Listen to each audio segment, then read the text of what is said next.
Assalamualaikum warahmatullahi wabarakatuh. Perkenalkan, nama saya Setianto dari UPT Lapas Kelas 2 Abes Nusa Kambangan. Saya peserta dasar CPNS Kemenkumham tahun 2021, angkatan 35, nomor absen 20, kelompok 2.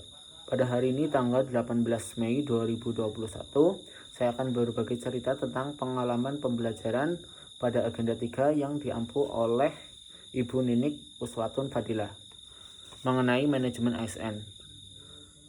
Yang saya sudah simpulkan bahwa pegawai ASN adalah pegawai negeri, sipil, dan pegawai pemerintah dengan perjanjian kerja yang diangkat oleh pejabat pembina kepegawaian dan diserai tugas dalam satu jabatan pemerintah atau diserai tugas negara lainnya dan digaji berdasarkan peraturan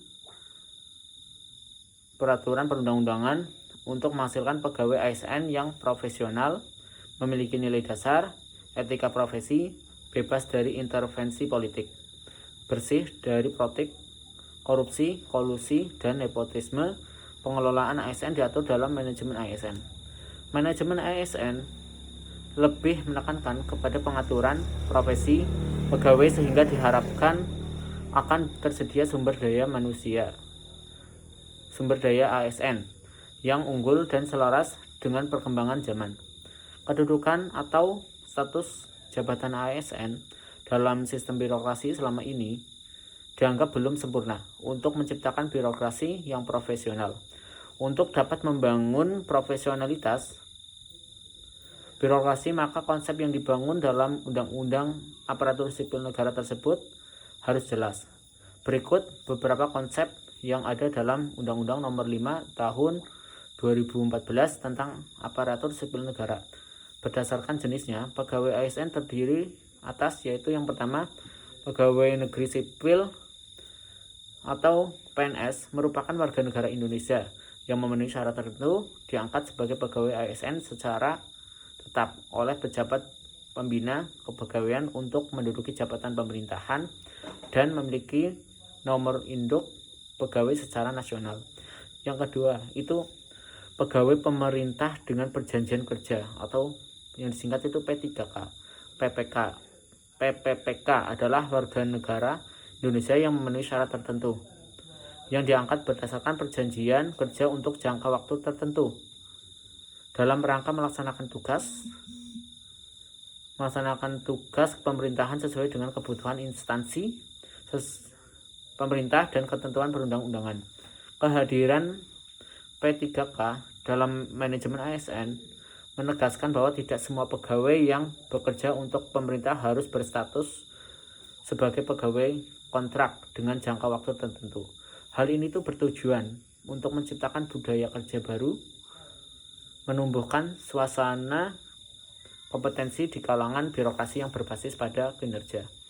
Kemudian, pegawai ASN memiliki peran sebagai perencana, pelaksana, dan pengawas penyelenggaraan tugas umum pemerintahan dan pembangunan nasional melalui pelaksanaan kebijakan dengan pelayanan publik yang profesional, bebas dari intervensi politik, serta bersih dari praktik korupsi, kolusi, dan nepotisme. Untuk dapat menjalankan perannya dengan baik, pegawai ASN memiliki fungsi sebagai, itu yang pertama itu pelaksana kebijakan publik, yang kedua itu pelayanan publik, dan yang ketiga itu perekat dan pemersatu bangsa.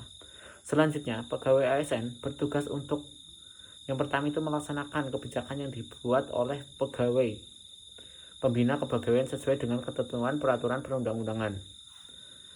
Yang kedua itu memberikan pelayanan publik yang profesional dan berkualitas. Pelayanan publik merupakan kegiatan dalam rangka pemenuhan kebutuhan pelayan sesuai peraturan perundang-undangan bagi setiap warga negara dan penduduk atas barang, jasa, dan pelayanan administratif yang diselenggarakan oleh penyelenggara pelayanan publik dengan tujuan kepuasan pelanggan. Yang ketiga itu mempererat persatuan dan kesatuan negara Kesatuan Republik Indonesia. ASN senantiasa dan taat sepenuhnya kepada Pancasila, Undang-Undang 1945, negara, dan pemerintah. Kemudian,